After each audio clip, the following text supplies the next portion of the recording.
go into a lot of companies, and when you start to, peel back the layers, a couple of things that stand out for me is that very few of them have a playbook. They just they've gone through the same thing they've done for, 5, 10, 15 years. But it's obviously, I think a lot of things have changed since then, especially the last year with with COVID. And Big then time.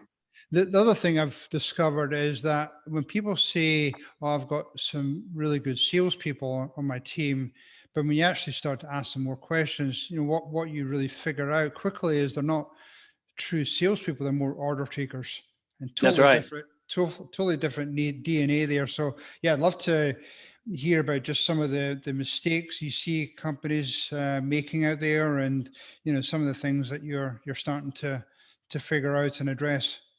Yeah, and when as I started thinking about this, I came up with a list of 42.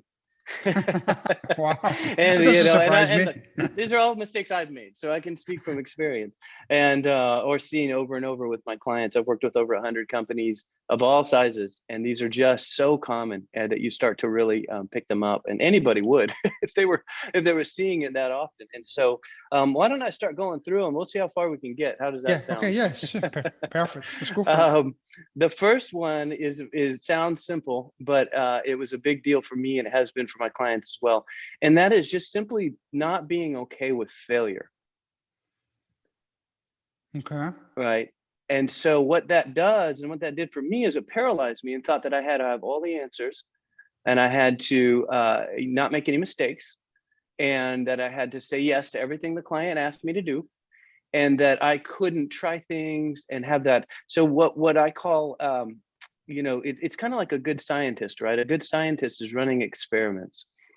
So, when the Wright brothers, they weren't scientists, but they were kind of approaching like scientists, right? When the Wright brothers were trying to figure out how to fly an airplane, let's say the first time they tried to fly one and it didn't work. Obviously, it took them hundreds and hundreds of tries. Right. And the first time they said, "Well, we're just dummies," or we can't do this.